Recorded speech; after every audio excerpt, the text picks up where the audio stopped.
man, fucking Texas, this place is pretty good. Pretty damn good.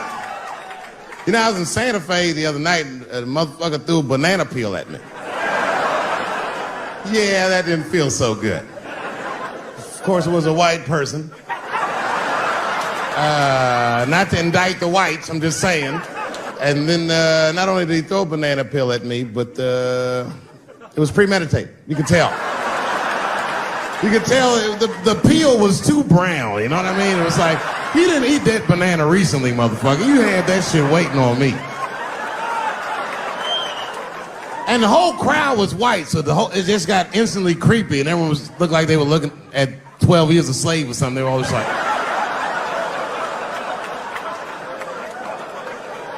Who the fuck does that? And then they arrested the guy, which was... I said, someone's gonna fuck you in the butt in the holding cell. You know that, right? Can't just be throwing banana peels at Dave Chappelle. They're not gonna let you get away with this.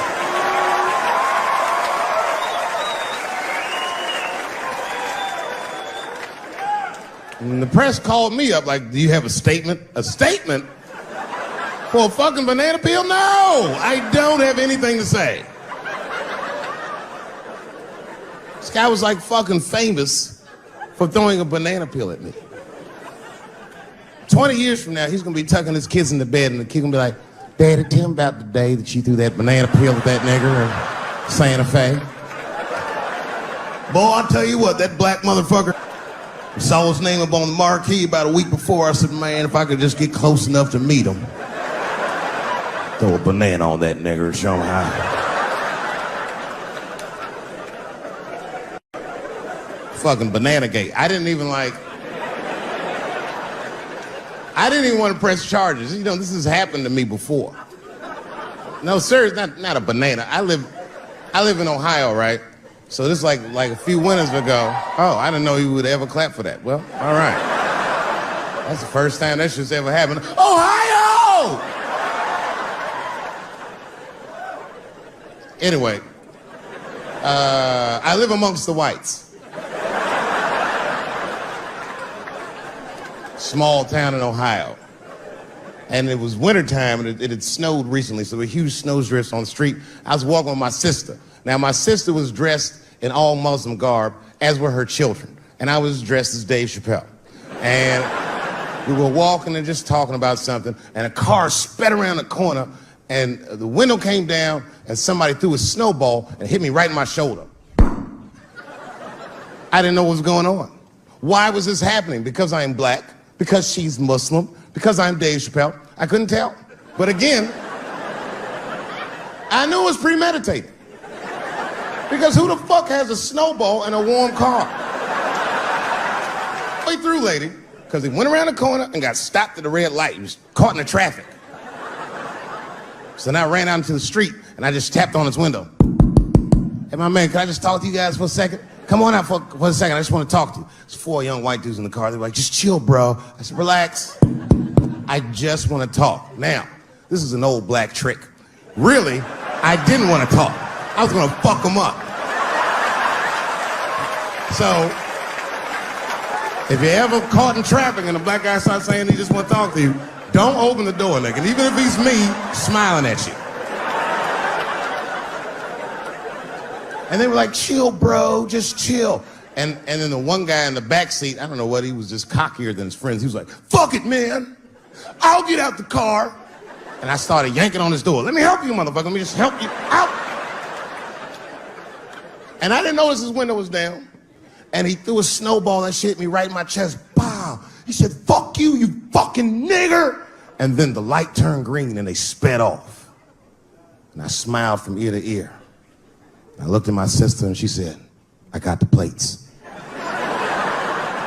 And I was happy as shit because throwing a snowball at a motherfucker is a misdemeanor assault. But if you call him a nigger, and me and my sister start dancing, we gonna send this motherfucker to jail. Now I didn't notice it, but while I was yelling at him, a crowd of all white people had formed because it was an all white town. And I was like, uh-oh, I thought I was gonna get jumped. And one of them white guys stepped down and was like, I didn't like that at all. This is not what this town represents. I don't want this goddamn stuff in my vicinity. And another white guy was like, yeah, I didn't like it either. And then an old white guy stepped out of the crowd and said, young man, if you're going to fill out a police report, I would like to come with you and do the same. I said, you guys would do that for me? And the whole crowd said, hooray! I said, come on, y'all. I look like Malcolm X going to see Brother Johnson with a trail of white people.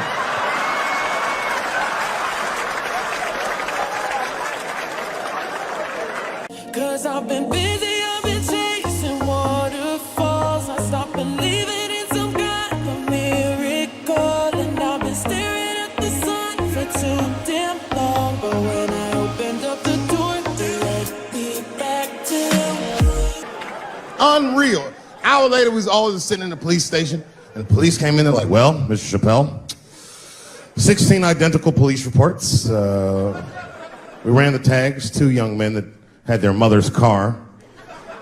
We have all 4 suspects in holding. Their mother is here. It's up to you. Whatever you want to do. If you want to press charges, we'll move forward. Sorry about that, officer. I'm a little flustered. I've never been in a position where I could decide the fate of white children before, but it's weighing heavy on me, sir.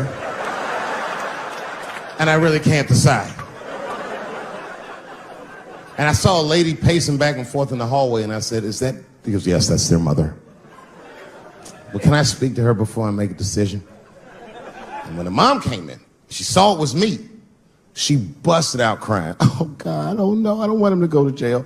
I am so sorry. I didn't raise him to do this. We love your comedy. We love you at the house. I said, miss, please, just, all right, look, I don't necessarily want your son to go to jail either.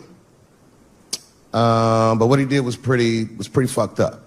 So, is there something we can do short of jail just to let him know that he's wrong? She goes, oh, I don't know. What did you have in mind? Miss, I've never been in this position before. Oh, you know what we could do? I don't know if I'm asking too much, but maybe if you could just suck my dick a little bit. Just a little bit. I'm not gonna finish. I just want you to do it enough so that I can tell him you did it. I'm kidding. I wouldn't do that to anybody's mother. Maybe my kid's mom, but that's it. Ebola was in Texas. Ebola made a visit. Yo, let's talk about a real issue at hand. Trash piling up, it's time to take a stand. From plastic bottles to styrofoam cups, our planet's drowning, it's time to wake up. Garbage trucks roll, streets lined with waste, but where does it go? It's not a race to the landfill, a mountain of despair. But we can change course, show that we care. Trash talk, it's more than just words. It's about actions, the change we deserve. Reduce, reuse, recycle. That's the plan for a cleaner, greener earth. Let's take a stand. Trash talk, it's more than just words. It's about actions, the change we deserve. Reduce, reuse, recycle. That's the plan for a cleaner, greener earth. Let's take a stand. Single-use plastics, they gotta go. From straws to bags, it's time to say no. Bring your own cup, your own tote bag. Small steps add up, let's not lag. Sorting all waste is not that tough. Recycling centers, that's where it's rough. Separate paper, glass and cans. Give them a new life, that's the plan. Trash talk, it's more than just words. It's about actions, the change we deserve. Reduce, reuse, recycle. That's the plan for a cleaner, greener earth. Let's take a stand. But it's not just about the stuff we toss. It's about the mindset, there's no loss. Composting food waste, it's a win. Turning scraps to soil, let's begin. Educate the masses, from young to old. The future's at stake, let the story unfold. For the sake of our planet, our home sweet home. Let's clean up our acts, together we roam. Trash talk, it's more than just words. It's about actions, the change we deserve. Reduce, reuse, recycle. That's the plan for a cleaner, greener earth. Let's take a stand. Killed that man in Dallas. 5 days that man melted to death. What happened to the brother in Dallas? Where was the secret serum is what we all said. I remember in the beginning of Ebola, there were 2 American doctors that got sick in Africa. They flew them in a private jet straight to Atlanta to the CDC. I didn't even know CDC saw patients.